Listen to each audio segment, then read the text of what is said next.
Alright, so I got my new system, like I think I put in my last video, and with a lot of looking around, the reading I've been doing, I come across this big 3-4 slash upgrade with the wiring system, where with some of the wires to try to help with some of the power draw for your system. So basically, I'm just going to kind of show what I did. I haven't really seen too much with a Jeep yet, so I just thought I'd share.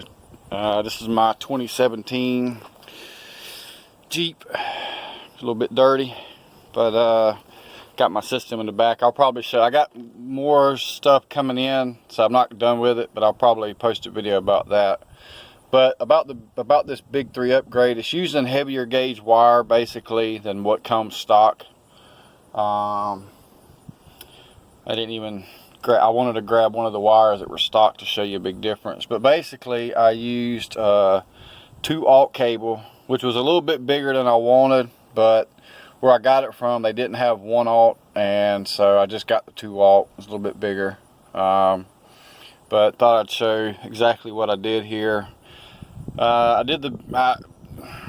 read a lot of different things, but I basically got the gist of what to do here. So basically, I started with the alternator. I ran another wire from the alternator all the way around to the battery. Now with this, I've seen some people say to put a fuse on it, and then I've seen others say it's not necessary. The stock wire does have, see, I left pretty much everything stock that was there. I left the stock. It does have a fuse link, or fuse line link, whatever it's called. I left that in. I'm not sure. I might can change this out, but it's pretty thick. Pretty thick cabling, and the outside here is pretty thick and solid, and I don't see where anything could really cut into it to make a potential. But I can change. I can always go back, but for right now I didn't do it. Then I ran a same wire from the negative, or from the ground, or from the bolt here, all the way to the battery. Then up here, or right down there, I put a ground from right there on the firewall down to the engine block. Let me go over this way, see if you can see where. Okay, right there. Hopefully you can see that, if it'll focus. Okay, right about there. I have one from the firewall right there to the engine block, and then I have one from the negative terminal that runs to the same spot down on the engine block. And then I had an extra piece left over that I got, and I just ran a piece from the negative right over here to a ground point on the front chassis.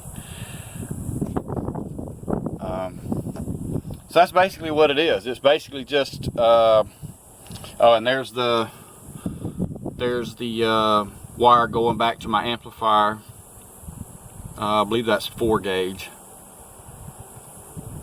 there, and it's running all the way back to the amp. But that's basically what the big 3 or 4 upgrade is.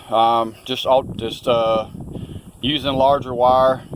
Some people will use 1 gauge or 2 gauge maybe. I think generally it's pretty much 1 alt cable is I think about what generally people use. But this is, I didn't have it, so I got something bigger, and that's what I got. I also put, I don't know if you can see it, but I put a lot of all of these places that I connect, I put a lot of dielectric grease just to help with any corrosion and stuff that might come.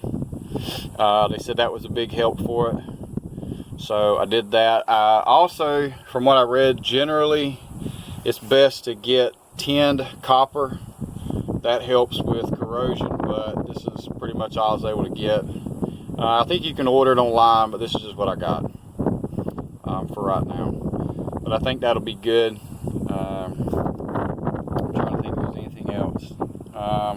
As far as the big 3, 4, you can actually, there's a place that actually sells like a big 7, and it's got where I think it upgrades one or two wires going from your positive battery to over here on the fuse box. I think there's a thing for that, and maybe 1 or 2 more, but for right now I think this would be like technically a big 4 or 5.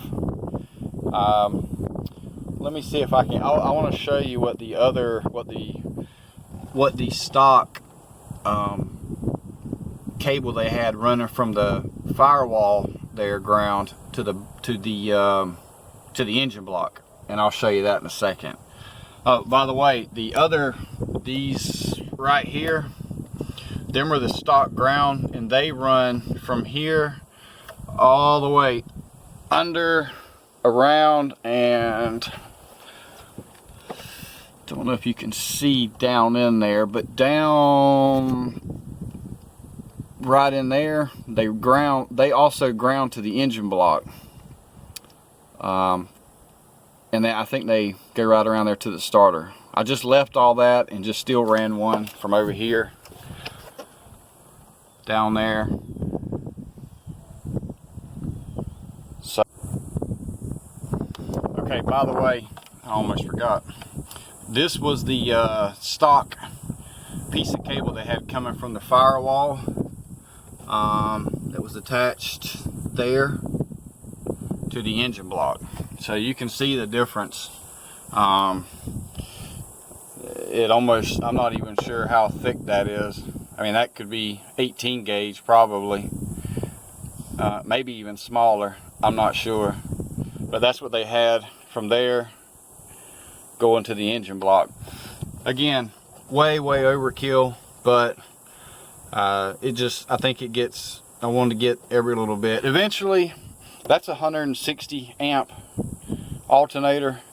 I know you can get a 240 amp, which again, probably way overkill, but for the system, if I ever wanted to get a winch and a bunch of lights and stuff, it could help. So that's why, you know, it always, when I go to upgrade later, if I decide to, I think I'm good on wires. So that's it, and thanks for watching.